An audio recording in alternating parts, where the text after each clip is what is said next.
Hey y'all, sunny Sunday, good night. And that's the thing about Texas weather. 2 days ago, we were in a flood. But anyway, I, I got to do this for one of my prepper buddies, a flashlight review.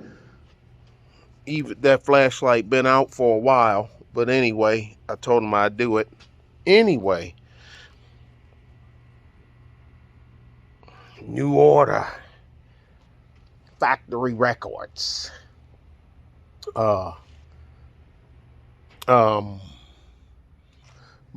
anyway, um, uh, Stephen Morris, Peter Hook, Bernard Summer, and Jillian Gilbert.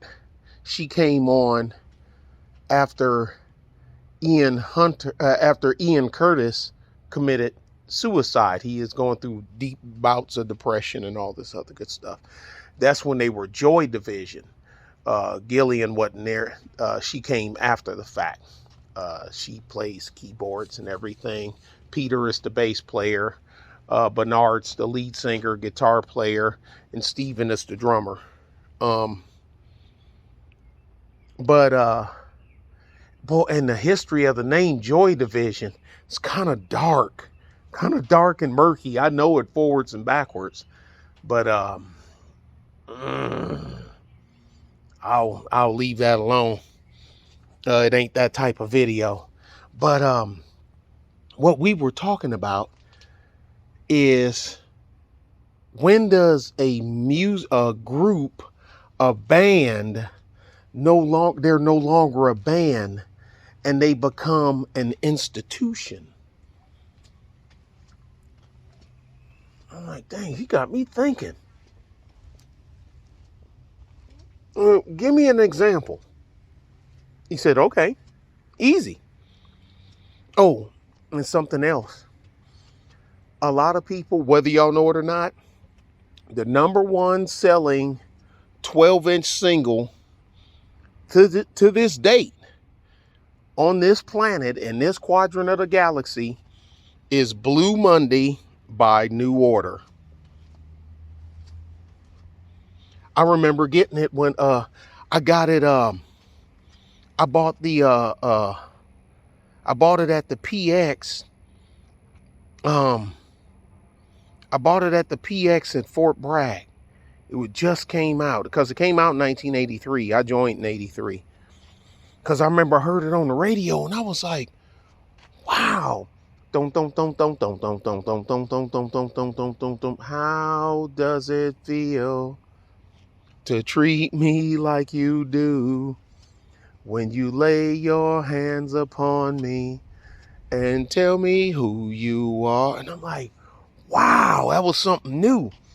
Number one to this day, number one selling 12-inch single to this day, and it came out in 1983. I'll put a link to the original. I'll put it in the I'll put it down here for y'all. But at one point, anyway, like I said, when he said that, I said, give me an example. He said, easy, the Beatles. He said, everybody loved the Beatles. I said, well, most people do. I know I do. I love the Beatles. Used to watch the Beatles cartoon as a kid. They had a cartoon, used to come on every day. And they'd have situations and, play the songs and all this other stuff. And it was fun. I was a kid. It was great stuff. And I still say Yoko Ono broke up the band. But that's just me talking. Plastic Ono. Okay. Whatever. And he got a point, because after a while, the Beatles are bigger. Excuse me, y'all. Sorry. The Beatles became bigger than the Beatles themselves. You're no longer a group. You went from a band to a group to an institution. They really did. There's a couple of there's a couple of and I was like, well, that makes sense. He said, because the Beatles are bigger than the Beatles. The shows, the concert, the music, the this, that, and other. He said, you know when you became an institution? He said, when y'all can all be gone. You ain't made a tune, you ain't made a record in decades.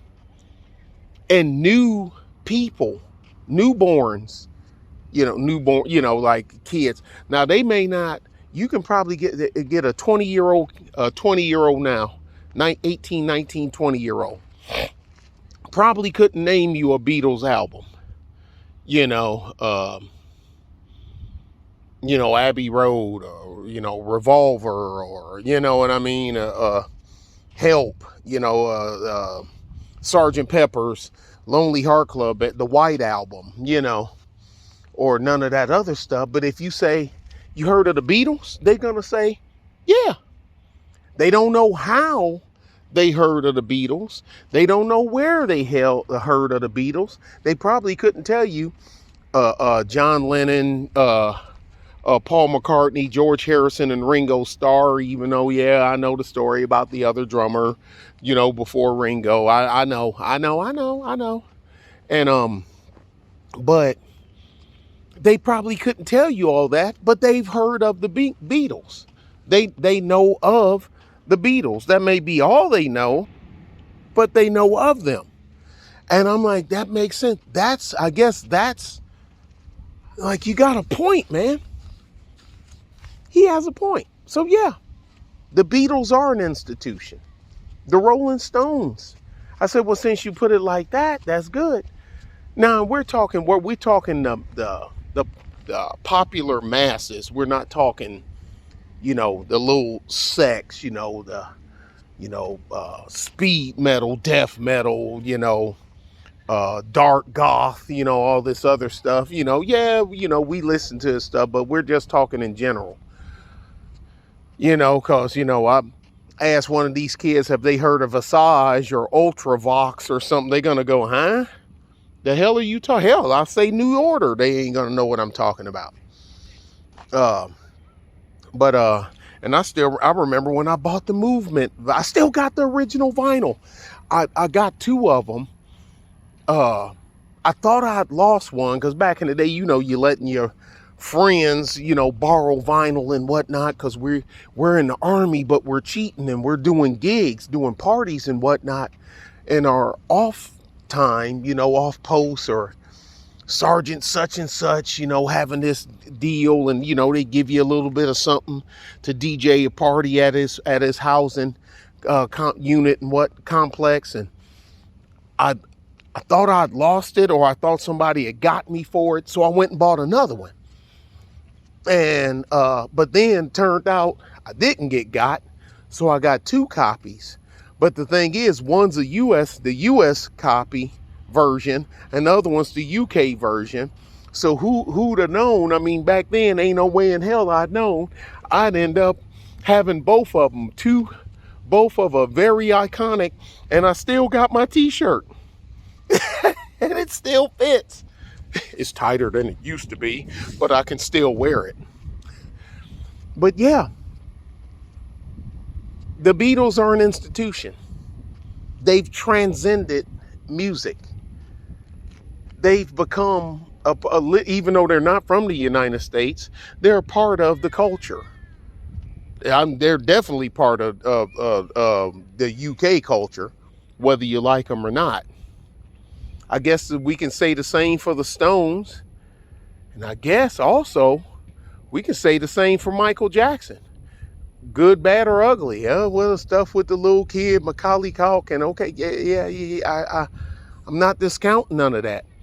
But you be hard pressed to go anywhere. And Michael's dead. Michael's been gone for a while. People ain't realizing it. Just feel like Michael just transitioned, right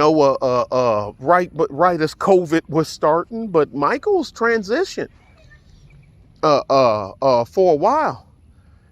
Hell, I'm looking at Prince and David Bowie. How long? I'm like, man, I remember I ordered his last record, Black Star, I put my order in Amazon for the vinyl, of course. You know, y'all know me. Y'all know I'm a vinyl guy. I put in my order for the vinyl, and it came with a CD. Came with a free CD. No, it came with a free MP3 download. A deal, and you went online, and I burned that.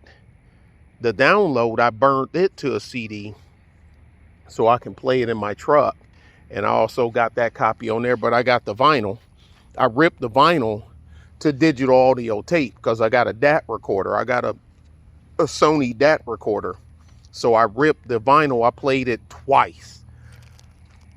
First time was just to play it. The second time was for the rip. And I ripped it to a DAT tape. I ain't even played the DAT tape. I use it for archives. But anyway, Michael Jackson is an institution. The Jacksons. Well, I'll just say the Jacksons, but we know we know what y'all know what I mean. Michael Jackson is an institution. You probably couldn't go nowhere on the planet and show now, unless you went out to Easter Island or something like that. You probably couldn't go anywhere and show a picture of the gloved one with his, pre Jerry curl and surgery or pro Jerry curl and surgery. You're gonna know the face there. But he was an institution because Michael Jackson became larger than Michael Jackson. He became larger than his own life. He really did. Now, how does that happen? I guess it's a mixture of performance and production and promotion. I learned all that shit from Sly. That's a dirty game, man. Damn, that's a dirty game. But yeah, but I think the Stones are still alive. Charlie Watts is gone, Charlie's gone. That was just here recently. And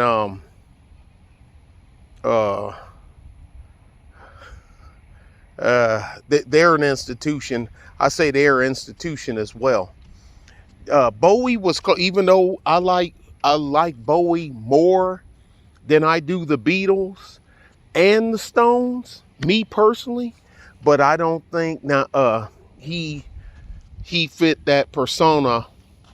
Now, he was world renowned. I mean, he was the effing man, the Thin White Knight, the Thin White Duke, excuse me. And